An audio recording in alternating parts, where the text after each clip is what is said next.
Então, já que estamos falando de futurismo, e o futurismo ocorreu na Itália, a gente tá saindo daquele grande polo que é França para explorar outros caminhos, né?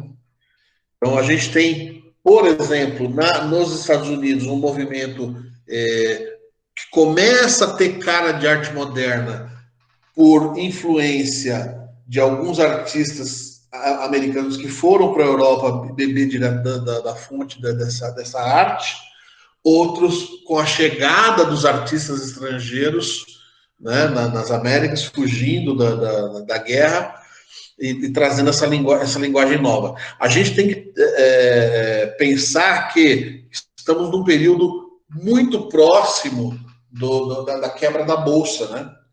Então é um período de depressão, né? E nos Estados Unidos a arte que comandava era a arte acadêmica, assim como em vários lugares do mundo, né? E essa linguagem moderna chega aí no início do século XX, então a gente coloca como marca o preciosismo como sendo o primeiro movimento moderno nas Américas, né? Mas ele não teve grande impacto no surgimento da arte. O impacto maior foi justamente a chegada dos artistas europeus fugidos dos nazistas, né, se mandando basicamente para Nova York, né? Bom, então, mas já havia um pequeno grupo de artistas que estavam querendo renovar a linguagem visual das artes nos Estados Unidos. E esses artistas a gente destaca nesse movimento chamado preciosismo, né? A gente percebe que as cores não são tão naturais assim, né? São paisagens mais norte-americanas, né? Com temas mais locais e ainda com forte influência da arte acadêmica, mas já com um pouco de inovação na questão das cores. Com a chegada das vanguardas, a gente vê um artista como Charles Schiller, por exemplo, que tinha uma linguagem timidamente expressionista no seu trabalho, com muito mais apego à realidade, de repente abandonar isso em favor da abstração, né? Você vê um trabalho como esse aqui, que tem cara mais de cubismo e etc. Né? O grande nome do preciosismo é George O'Keeffe, que é essa tiazinha aí, que pintava essas flores, né? Mas o interessante como se trata de trabalho expressionista, e ela sendo mulher, a simbologia aí da flor, ela tem um toque de erotismo. Como assim? Percebe que sempre são curvas, são reentrâncias. Na verdade, ela está mostrando uma flor, mas ela está fazendo uma leitura dupla aí, né? Em alguns casos, a coisa fica quase que explícita, se é que você me entende, né? Então, são flores como uma espécie de alegoria ao sexo feminino, né? Tem...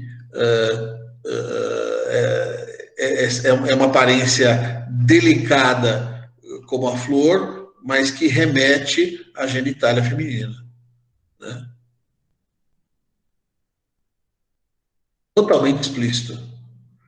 Se a gente não fala, você fica só que é uma flor pintada em close, né? Mas existe uma outra mensagenzinha por trás, né? Ela era casada com Alfred Stieglitz, que era um fotógrafo das estrelas de Hollywood, né? Você tem que pensar que o cinema nos Estados Unidos estava bem desenvolvido nessa época já, né? E ele fez vários ensaios, tanto com as obras quanto com ela mesma, né? Então a gente vê aí George O'Keeffe, fotografada por ele, por Alfred Stieglitz. Só que ele era galinhão, né? Ele amava a Georgia O'Keeffe, mas ele amava igualmente todas as mulheres. Ou seja, saía com a mulherada direto. Lógico que esse casamento não deu certo, né? Eles admiravam muito o trabalho um do outro, respeitavam muito o trabalho um do outro, tanto que, mesmo depois de separados, eles fizeram alguns trabalhos em parceria nos Estados Unidos. Né? Só que o casamento realmente não foi para frente. Tem até um filme sobre a Georgia O'Keeffe, não lembro o nome da atriz que faz o papel dela, mas o Stieglitz agora me fugiu o nome do ator, mas não vou lembrar. É o cara que fez o Ozymandias na série do Watchmen. Bom, enfim. Finalmente chegamos a Hopper, né? E aí Hopper já entra numa geração um pouquinho mais à frente, com influência do preciosismo, mas com bastante influência do expressionismo. Né? Então você vê o uso emocional da cor aí, cores vivas inspiradas na publicidade, como a gente já falou lá no começo do ano, e o grande tema dele é a solidão. Né? Você está rodeado de gente, mas você é solitário. Você está dividindo o ambiente com alguém, mas existe a solidão. Né? Então, é uma pintura que fala muito desses tempos de hoje, né? Da contemporaneidade. Né?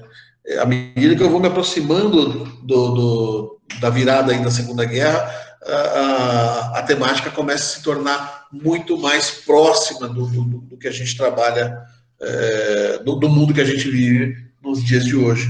Né? Então, a gente tem aí Hopper. E Hopper, como eu falei, que foi um artista que se beneficiou do período da chamada arte financiada. Né? Então, esses artistas dessa geração, depois, quando passaram pelo período de crise na quebra da Bolsa de Nova York, né? No período lá de 1929, o governo dos Estados Unidos, para recuperar a economia, passou a investir em vários campos de atuação, e um dos campos escolhidos, que foi bastante afetado por essa crise, foi justamente o setor cultural. Né? O cinema estava forte, mas as demais artes estavam passando por grande dificuldade. Né? Então, a gente vê aí surgir um movimento chamado de arte financiada. Né? Esses artistas passaram a ensinar essa nova arte, essa arte moderna, em escolas de arte. Né? Então, houve uma renovação estética graças à chegada dos artistas estrangeiros nesse momento e desse rebanho local, digamos assim, que já flertava com a arte moderna, que graças ao financiamento governamental pôde se manter e espalhar essa nova arte para os Estados Unidos. Né? Então a renovação lá se deu dessa maneira. O futurismo na Itália, que eu já falei para vocês na aula passada, aqui ó, a gente tem um exemplo do manifesto futurista, né? E esses tiozinhos aqui, tudo malucão, né? Ó, com essas caras de tiozinho aí, eles faziam uma arte mega moderna. Né? As mostras artísticas deles não tinham música, eles colocavam ruídos de máquinas, porque o futurismo ele é uma grande homenagem ao mundo moderno, à velocidade. Então você vê aqui pessoas caminhando na cidade, as máquinas a vapor, né? Enfim, os automóveis, tudo que é máquina sendo homenageado por esses artistas.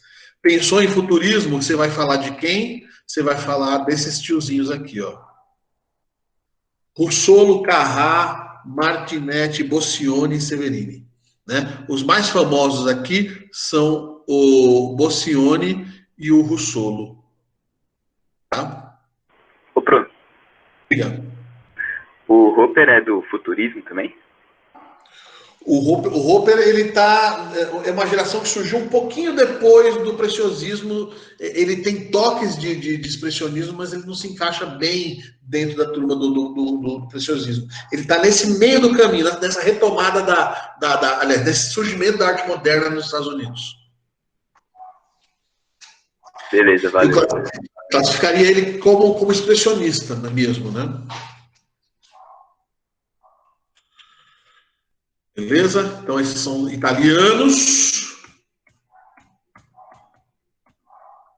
Ok. Você vê que existe uma tendência à abstração, bebendo bastante da fonte do cubismo e dos abstracionistas como Kandinsky e Paul Klee, né?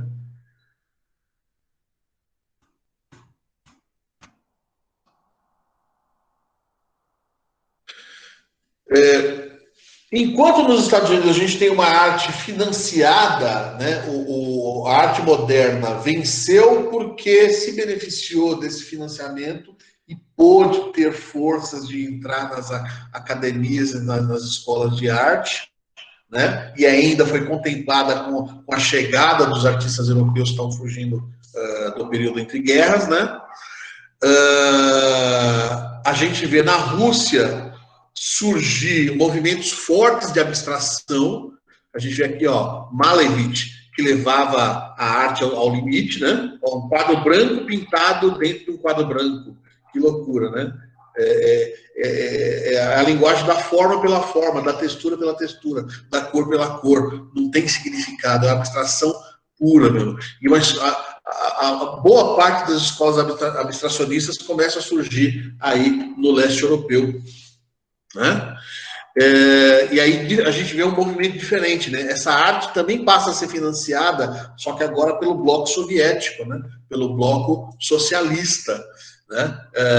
E passa a utilizar essa arte como forma de propaganda do regime, tipo assim, olha, nós também somos modernos, tá? A gente só é um sistema político diferente, né? Mas nós abraçamos a arte moderna como símbolo desse mundo novo que está sendo criado agora, né? A gente dá um destaque para Rodchenko, que trabalhava essa linguagem da abstração na fotografia, né? E muitas das imagens do Rodchenko foram usadas em cartazes de propaganda socialista. Né? Você vê que ele sempre busca ângulos inusitados, onde a gente fica assim, numa passagem rápida, por um breve momento, não consegue reconhecer a coisa como real e vê a foto mais como textura, como abstração. Né? Esse é Rodchenko. Essa foto é famosa, né? É famosa porque virou um cartaz do regime socialista, né? E também recentemente virou capa do disco do Franz Ferdinand. Né? Construtivismo russo, ele leva então ao limite essa abstração, né?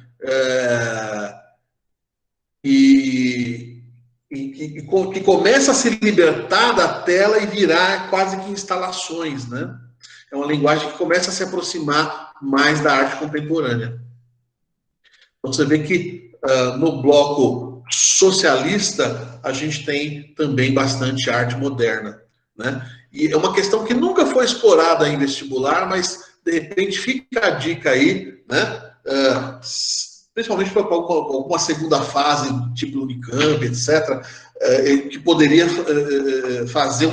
pedir para que você fizesse um paralelo entre a arte financiada nos Estados Unidos dos anos 30 e a arte financiada na União Soviética dos anos 30, né?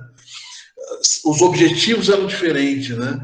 Nos Estados Unidos era tipo para tentar salvar a economia e acabou virando um incentivo para a cultura, enquanto que na União Soviética se apropriaram da linguagem moderna para associar o regime socialista à modernidade e vender uma cara mais moderna para algo novo que as pessoas não sabiam muito bem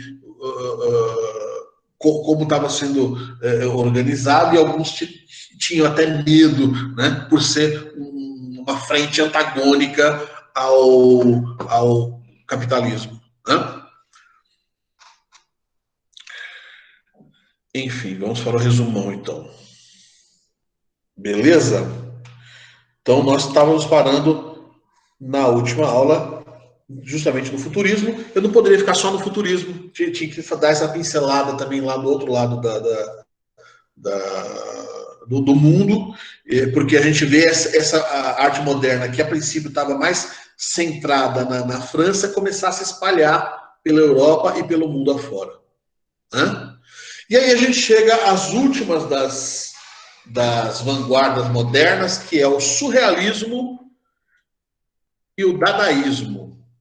E não tem como a gente falar de um sem falar do outro, porque eles usam de linguagens bastante semelhantes, né? O surrealismo, ele faz essas combinações que são estranhas, algumas até aleatórias e tal, que a gente também vê no dadaísmo, né? Só que os objetivos são diferentes. No surrealismo, os artistas estavam explorando toda a psicologia do homem, né? Todo o lado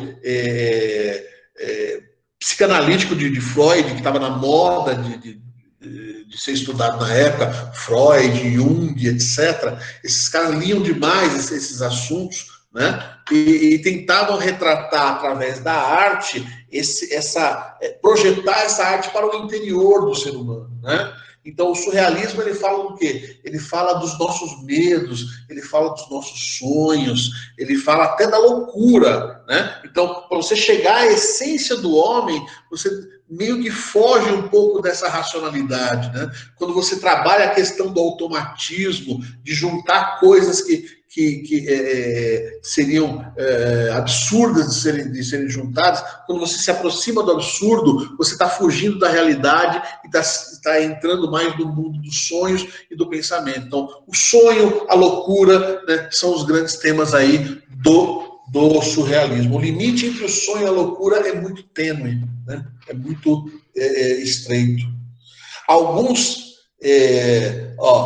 como o trabalho ali do Dalí, que a gente vê um autorretrato dele com essas varetas, essa carne mole, né? Mas que é um tema que era recorrente nos trabalhos do Dalí, né? A gente vê essa figura humana frágil, segurada por varetinhas, né? Como se fosse uma carne disforme, né?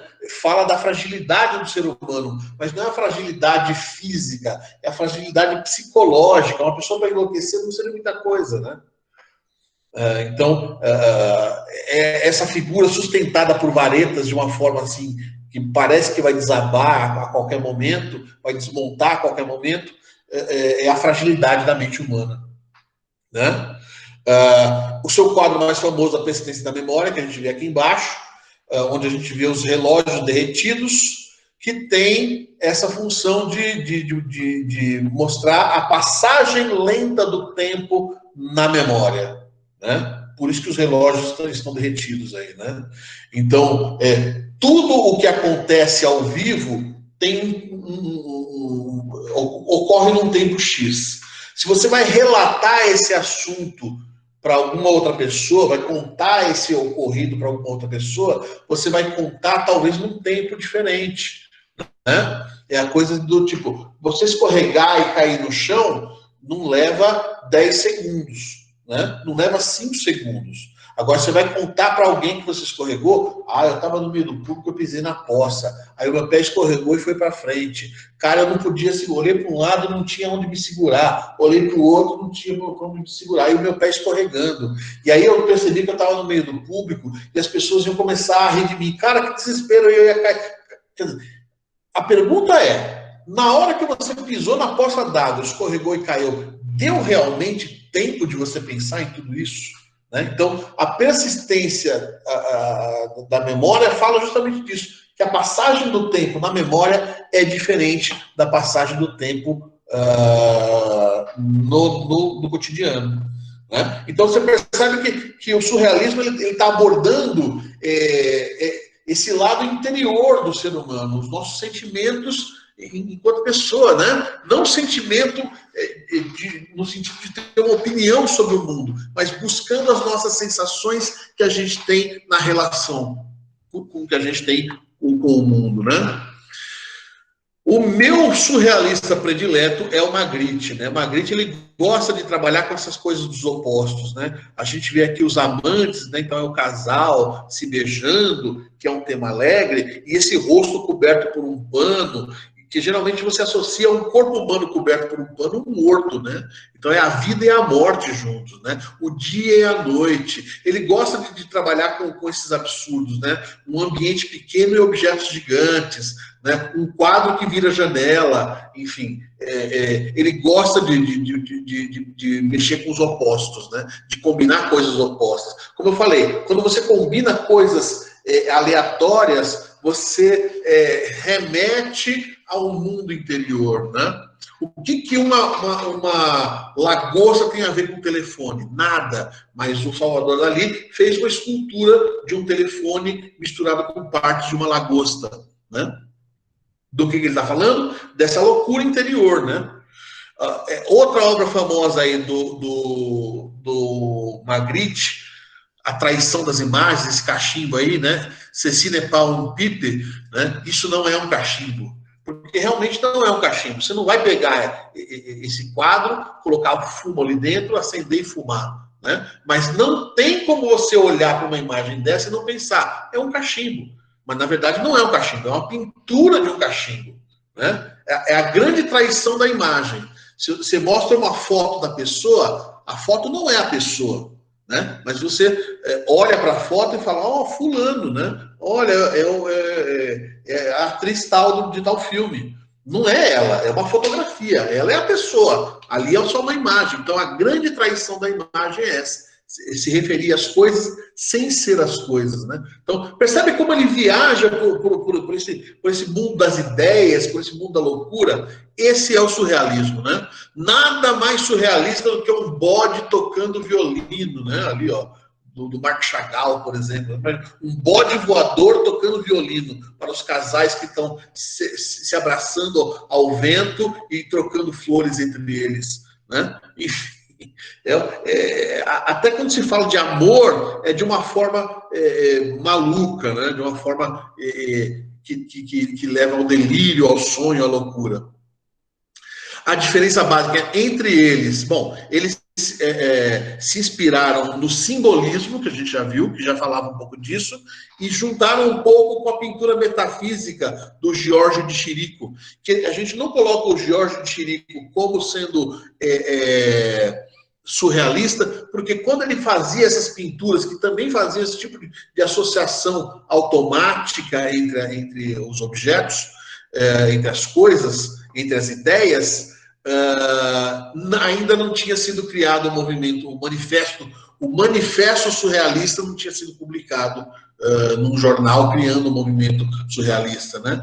Então você vê que a partir do futurismo, muitas das vanguardas começam a trabalhar com manifestos. Né? Você tem o manifesto futurista, você tem o manifesto surrealista, você vai ter o manifesto dadaísta, você vai ter o manifesto antropofágico, que dá origem ao nosso modernismo no Brasil, né? Enfim. Então, apesar da linguagem visual do Giorgio de Chirico ser bastante semelhante com o surrealismo e falar basicamente das mesmas coisas, a gente só não o chama de surrealista porque ele batizou sua pintura de pintura metafísica, né? O termo surrealismo surgiu depois, inspirado na pintura metafísica e inspirado no simbolismo que a gente já viu na virada do século XIX para o século XX, né, amiguinho?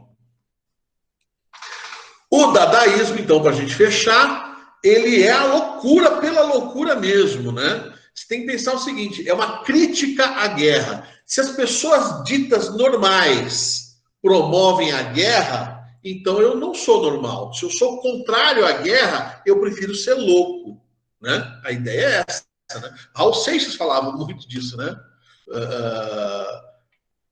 Eu prefiro ser louco a ser normal e fazer mal aos outros, né? Então é um pouco desse clima que o dadaísmo pegou. Então ele surgiu num primeiro momento como crítica à guerra, então usando a loucura e a ironia como uma forma de combater essa grande loucura que era a guerra. Com o passar dos anos, eles passaram a combater não só a guerra, mas qualquer coisa, inclusive a própria arte, né? O próprio conceito de arte passou a ser contestado pelos dadaístas, né? De que maneira? A partir do momento em que Marcel Duchamp pega um cartão postal da Mona Lisa e desenha um bigodinho e coloca a sigla LHOOQ, que não significa absolutamente nada, é uma sigla que ele inventou na hora e escreveu embaixo, mas não é abreviação de absolutamente nada inteligível, né? Só o fato dele ter alterado um objeto que já existia transforma isso em arte. Essa é a grande questão, né? Porque originalmente a Mona Lisa não tem bigode. Originalmente a Mona Lisa não tem nada a ver com aquelas letras lá embaixo, né? Essas letras aqui embaixo poderiam significar alguma coisa, mas na verdade quem escreveu não estava preocupado com o significado. Quer dizer, então, você fez uma intervenção em cima de algo que já existia, e pelo fato de você ter usado o intelecto e você ser um artista, essa sua intervenção já pode ser considerada arte, né? O mesmo questionamento a gente vê aqui na fonte. Aliás, essa fotografia da fonte foi tirada por Stiglitz, aquele fotógrafo casado com George O'Keeffe, que eu falei no comecinho da aula, né? E se tornou famoso, a Salve se tornou famosa justamente pela provocação. Primeiro, porque é uma fotografia tirada por um fotógrafo das estrelas, né? Então já deu um destaque enorme para a obra de arte ali, por ter essa chancela, por ter essa assinatura desse artista, desse fotógrafo, né, famoso. E a segunda coisa, a gente percebe que só o fato do cara ter criado uma assinatura, escreveu aqui do lado, ó, R. Muth, como se fosse a assinatura de um artista, em cima de um urinol, que é um objeto pronto, é o suficiente para transformar isso em arte? Tipo assim, para a arte ser arte, ela tem alguma propriedade própria dela, ou só o fato de ter sido feito por um artista já a considera como arte, né? Kurt Schwitters, que a gente vê aqui do lado, ele pegava objetos da sarjeta, do chão, revista velha, etc., e fazia colagens com essas coisas, né? E juntava essas palavras de uma forma caótica, e as palavras não tinham necessariamente uma lógica quando juntas, né? É uma coisa muito mais visual do que pensada, né? O Duchamp, quando pega o banquinho e associa a roda da bicicleta, ele está tirando o significado do banquinho. Não é mais um banco, não dá mais para eu sentar. Ele está tirando o significado da bicicleta. Não é mais uma bicicleta, não dá para eu subir, pedalar e sair andando. É um novo objeto. Apesar de ser um novo objeto, é um objeto velho. Você olha, você sabe que é um banco, você sabe que é uma bicicleta, mas ao mesmo tempo não é um banco, não é uma bicicleta, né? Então, percebe esse jogo irônico de tirar sarro da guerra, de tirar sarro da própria arte em si, de eliminar o significado de alguma coisa através de uma situação absurda. Você propor uma ideia abstrata partindo de um objeto que não é abstrato, né? Então, essa talvez o movimento Dada ele seja o movimento que mais se aproxima da arte contemporânea, né? A gente vê muito de arte contemporânea nessa coisa de você provocar a abstração, você tirar o significado da coisa, juntando coisas aleatórias, né? tem diversas questões que falam de arte contemporânea que vão por esse caminho, né? Se você lembrar do dadaísmo, você já matou a questão, apesar do dadaísmo não ser contemporâneo, ele ser moderno, porque ele é antes da virada da Segunda Guerra Mundial, né?